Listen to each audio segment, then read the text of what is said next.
رواية ثاني اثنين لأدهم شرقاوي. الإهداء: هذه الرواية مهداة إلى الرجل الذي لم يكن نبيا، ولكنه لم يكن أيضا من الناس، كان يقف في منزلة وحده، أدنى من الأنبياء قليلا وأعلى من الناس كثيرا، إلى أبي بكر الصديق: إن الله بعثني إليكم فقلتم كذبت. وقال أبو بكر: صدق، وواساني بماله ونفسه، فهل أنتم تاركوا لي صاحبي النبي صلى الله عليه وسلم؟ أينقص الدين وأنا حي؟ أبو بكر الصديق.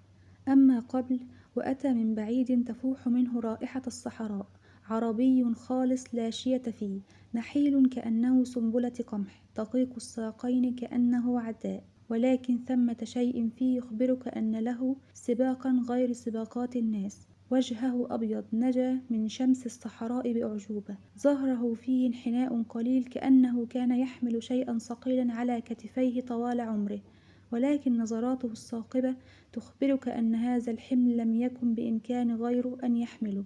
لحيته مخصوبة بحناء مائلة إلى الحمرة، كأن الشمس لحظة المغيب لم تجد لها مأوى غيرها. ثيابه بالية، ولكن الرجل عليه مسحة عراقة التاريخ.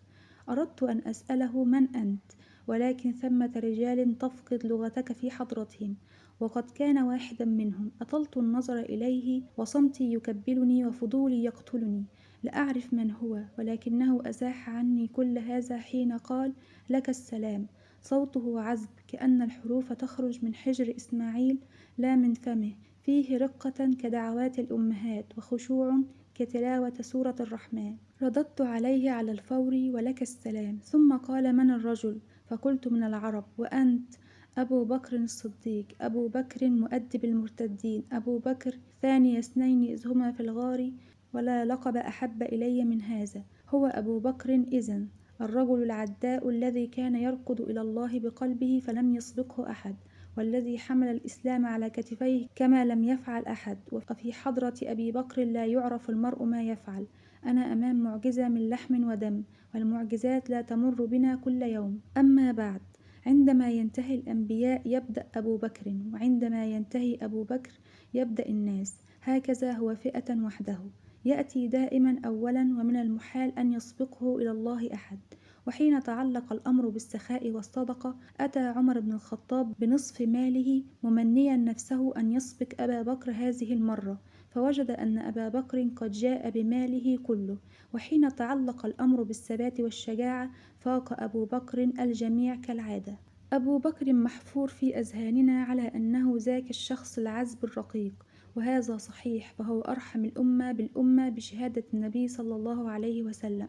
وعمر بن الخطاب محفور في أذهاننا على أنه ذاك الشخص الصلب القوي الشرس، إذا ما تعلق الأمر بالدفاع عن الإسلام، وهذا صحيح أيضا.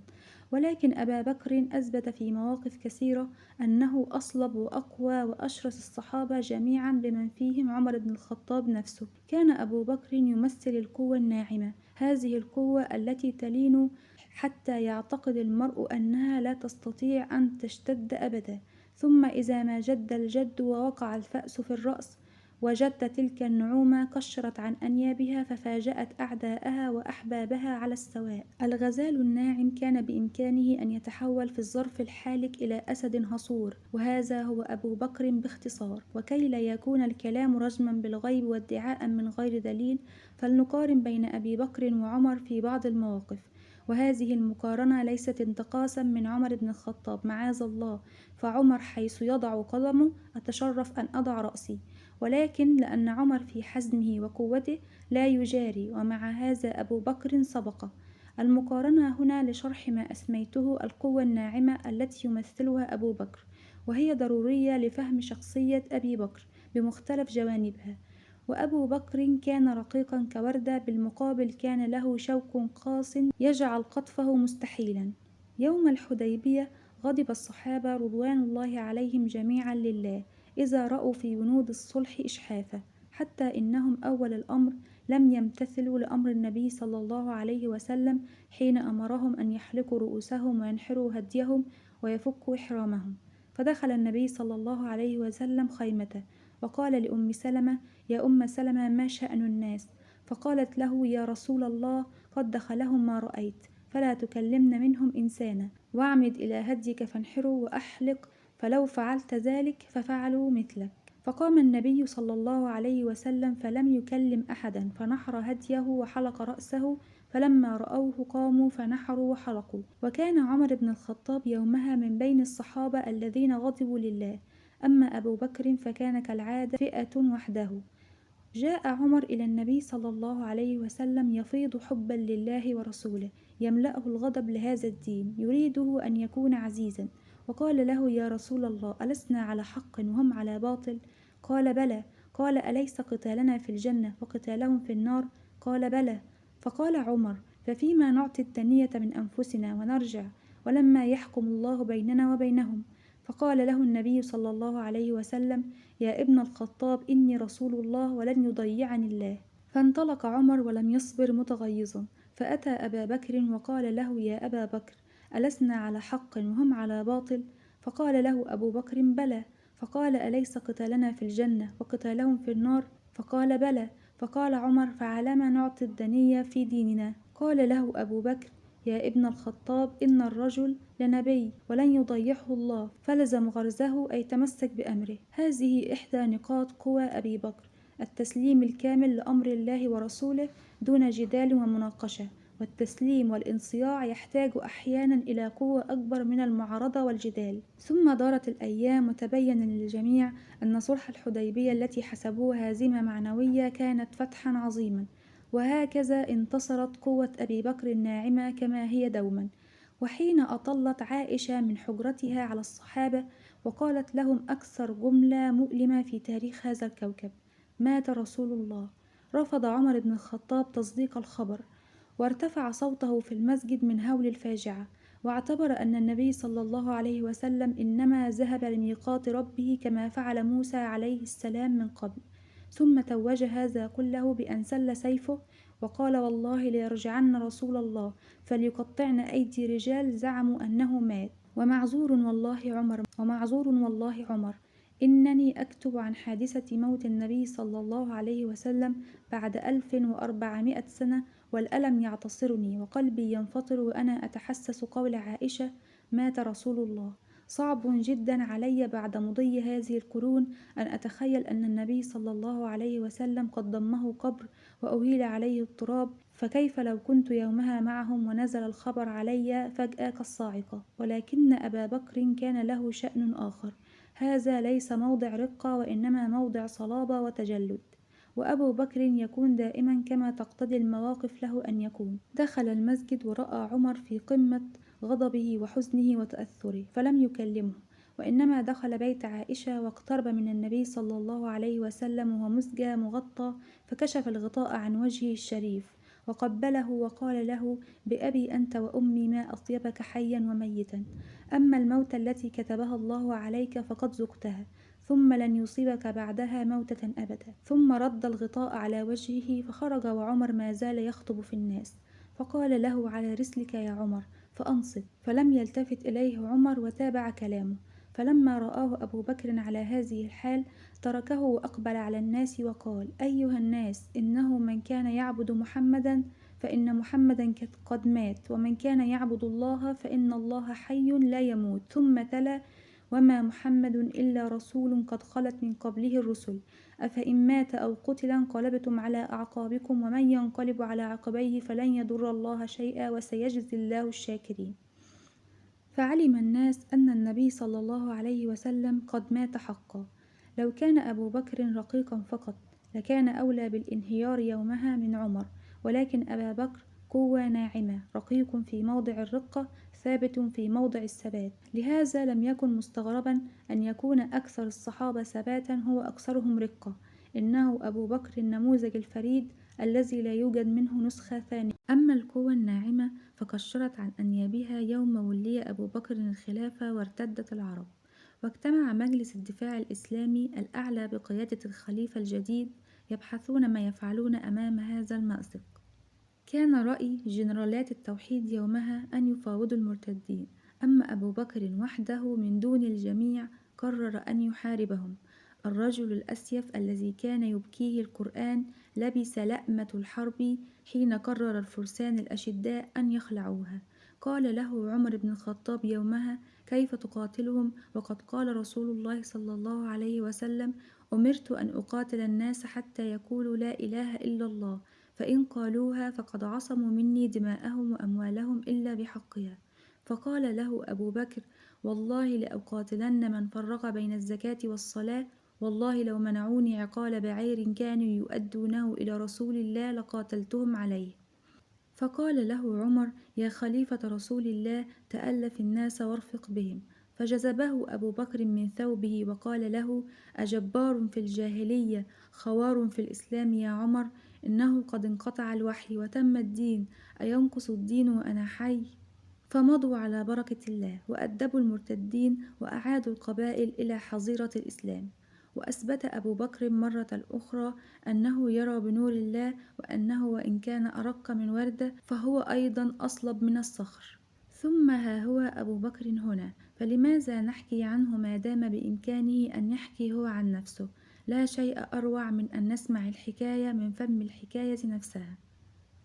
التفت إليه وأسأله: يا خليفة رسول الله، متى سمعت أول مرة بالدين؟ أول مرة سمعت بالدين قبل البعثة، إذ كنت يوما جالسا بفناء الكعبة، وعلى مقربة مني يجلس زيد بن عمرو بن نفيل، فمر به أمية بن أبي الصلت فقال له: كيف أصبحت يا باغي الخير؟ قال: بخير. فقال أمية: هل وجدت؟ قال: لا، ولم آل من طلب. فلما سمعت حديثهما خرجت أبحث على ورقة بن نوفل، وكان كثير النظر إلى السماء كثير الهمهمة الصدر، فلما وجدته استوقفته، ثم قصصت عليه ما كان بين الرجلين عند الكعبة. فقال: نعم يا ابن أخي، يخرج نبي من أوسط العرب نسبا، ولي علم بالنسب، وقومك أوسط العرب نسبا، وما أحسبه إلا أن يكون من قريش. فما سبب الحوار بين زيد بن عمرو بن نفيل وأمية بن أبي الصلت؟ أعني: أليس مستغربا أن الرجلين يتحدثان عن نبي آخر الزمان وهما من قريش التي تعبد الأصنام؟ لم يكن الرجلان على دين قريش، وكيف هذا؟ أما زيد بن عمرو بن نفيل فكره دين قريش، ورأى أن عبادتهم شرك، فخرج إلى الشام قبل البعثة يبحث عن الدين الحق، فلقى عالما من علماء اليهود فقال له: أخبرني عن دينكم، فلعلي إن رأيت الحق فيه اتبعته. فقال له: لن تكون على ديننا حتى تأخذ نصيبك من غضب الله. فقال له زيد: ما أفر إلا من غضب الله، وما أحمل من غضب الله شيئا، وأنا أستطيع ألا أحمله، فهل تدلني على غيره؟ ما أعلمه إلا أن تكون حنيفا. وما الحنيف؟ دين إبراهيم، لم يكن يهوديا ولا نصرانيا، ولا يعبد إلا الله. فخرج زيد فلقى عالما من علماء النصارى فقال له: أخبرني عن دينكم، فلعلي إن رأيت الحق فيه اتبعته. لن تكون على ديننا حتى تأخذ بنصيبك من لعنة الله. ما أفر إلا من لعنة الله، وما أحمل من لعنة الله شيئا، وأنا لا أستطيع ألا أحملها، فهل تدلني على غيره؟ ما أعلمه إلا أن تكون حنيفا. ما الحنيف؟ دين إبراهيم، لم يكن يهوديا ولا نصرانيا، ولا يعبد إلا الله. فلما رأى زيد قولهم في إبراهيم عليه السلام خرج من عندهم عائدا إلى مكة، وقال: اللهم إني أشهدك أنني على دين إبراهيم. وكان زيد هو الذي جاء بالحنيفية دين إبراهيم عليه السلام إلى مكة، وكان يومها مسندا ظهره إلى الكعبة يقول للناس: يا معشر قريش، والله ما منكم من أحد على دين إبراهيم غيري. وكان دمث الأخلاق، حلو المعشر، يصل الرحم ويكرم الضيف ويحيي الموءودة، ويقول للرجل إذا أراد أن يئد ابنته: لا تقتلها، أنا أكفيك مؤنتها، فيأخذها منه، فإذا ترعرعت يقول لأبيها: إن شئت دفعتها إليك، وإن شئت أبقيتها عندي، وأنا أكفيك مؤنتها. وكان يأبى أن يأكل ما تذبح قريش، لأنه علم في توحيده الخالص أن الذبح إنما يجب أن يكون لله. وقد جلس يوما على مائدة مع النبي صلى الله عليه وسلم قبل بعثته، وكان شيخا كبيرا يومها، فلما وضع الطعام أبى النبي صلى الله عليه وسلم أن يأكل من ذبائح قريش لذات السبب، وكذلك لم يأكل زيد من الذبائح، وقال لقريش: إني لست آكل مما تذبحون على أنصابكم، ولا آكل مما لم يذكر اسم الله عليه. وكان يعيب على قريش ذبائحهم ويقول: الشاة خلقها الله وأنزل لها من السماء الماء وأنبت لها من الأرض العشب ثم تذبحونها على غير اسم الله. نعم يا بني، يا له من رجل، هذا ليعلم الناس أنه من أراد الله بصدق يسر الله له الطريق إليه. فما فعل زيد بعد البعثة؟ لم يدرك زيد البعثة، وإنما توفى قبلها ب5 سنوات دون أن يعلم أن ذلك الذي جلس معه يوما على مائدة واحدة ورفض أن يأكل من ذبائح قريش هو نبي آخر الزمان. فهل ذكر النبي صلى الله عليه وسلم زيدا بعد البعثة بشيء؟ أجل يا بني، لقد ذكره كما يليق بمؤمن صادق أن يذكر. وكيف هذا يا خليفة رسول الله؟ كان زيد بن عمرو بن نفيل صديقا لعامر بن ربيعة، فقال له يوما: يا عامر، إني خالفت قومي واتبعت ملة إبراهيم وإسماعيل وما كان يعبدان وكانا يصليان إلى هذه القبلة، وأنا أنتظر نبيا من بني إسماعيل يبعث، ولا أراني أدركه لكبر سني، وأنا أؤمن به وأصدقه وأشهد أنه نبي، فإن طالت بك حياة فأقرئه مني السلام. يا الله، ما هذا الإيمان الذي يقف أمامه المرء إعجابا وإجلالا؟ هو كذلك والله. فهل أبلغ عامر سلام زيد إلى النبي صلى الله عليه وسلم؟ أجل، لقد فعل. فما كان الله إلا أن يصدق هذا الرجل الذي صدقه. لما أسلم عامر بن ربيعة جاء إلى النبي صلى الله عليه وسلم وأخبره بالذي كان بينه وبين زيد وأبلغه سلامه له، فرد النبي صلى الله عليه وسلم السلام وترحم عليه وقال: لقد رأيته في الجنة يسحب ذيولا. فهل كان لزيد من أولاد؟ أجل يا بني، ابنه سعيد بن زيد أحد ال10 المبشرين بالجنة، ذرية طيبة بعضها من بعض. فهل ذكر النبي صلى الله عليه وسلم لسعيد شيئا عن أبيه؟ أجل، قد فعل، فقد قال يوما لسعيد: إن أباك يبعث يوم القيامة أمة وحده بيني وبين عيسى. هذا عن زيد بن عمرو بن نفيل يا خليفة رسول الله. فماذا عن أمية ابن أبي الصلت؟ تلك قصة أخرى مشرقة في بدايتها، محزنة في نهايتها. وكيف ذلك؟ أمية ابن أبي الصلت شاعر جاهلي، أبوه من ثقيف وأمه من قريش، سكن الطائف، وأبوه الصلت كان شاعرا أيضا. ولم يكن الطائف كثير الشعر، إذ أن الشعر كان يكثر في العرب التي تخوض الحروب كالأوس والخزرج، أو القبائل التي تغير أو يغار عليها. لهذا قل شعر الطائف لملامستها العرب، وقل شعر قريش لحرمتها عند العرب، إذ لم تكن تحارب أو تحارب إلا نادرا، على أن أمية ابن أبي الصلت كان أشعر أهل الطائف في زمانه. فماذا عن حديثه مع زيد وانتظاره نبي آخر الزمان؟ كان أمية في الجاهلية يتصل بأهل الكتاب ويسمع أخبارهم، ويعلم أن نبيا قد حان وقت خروجه، وكان على التوحيد، فلم يكن يعبد الأصنام في الجاهلية، وقد ترك في شعره من معاني التوحيد ما لم يتركه أحد من شعراء الجاهلية، فكان يذكر الجنة والنار والملائكة والحشر والحساب. وهل أدرك البعث أو توفى قبلها كما حدث لزيد؟ أدرك أمية بن أبي الصلت البعث، ولكن للأسف لم يسلم، وكان ينتظر النبي صلى الله عليه وسلم بشغف. هذا ما حدث. فلما بلغه مبعث النبي صلى الله عليه وسلم لم يؤمن به، إذ يقال أنه كان يمني نفسه أن يكون هو نبي آخر الزمان. ومتى مات، أقصد ألم يعش ما يكفي بعد البعثة ليخرج إلى الحق ويسلم؟ بلى، عاش ما يكفي، فقد توفي في السنة 9 للهجرة قبل وفاة النبي بعام واحد. فهل ذكره النبي بشيء من حديثه؟ نعم، لقد ذكره، فقد كان النبي صلى الله عليه وسلم معجبا بشعره لما يتضمنه من معاني التوحيد، وكان كلما سمع شعره قال عنه: آمن شعره وكفر قلبه. وسمع مرة شعرا له فقال: كاد أمية ابن أبي الصلت أن يسلم، هل يسمح لي خليفة رسول الله أن أرجع به أبعد زمانا مما نتحدث فيه الآن، فأسأله عن شيء سمعته؟ فإلى أين تريد أن ترجع تحديدا، وعن أي شيء تريد أن تسأل؟ سمعت أنك لم تسجد لصنم قط في الجاهلية، فهل هذا صحيح؟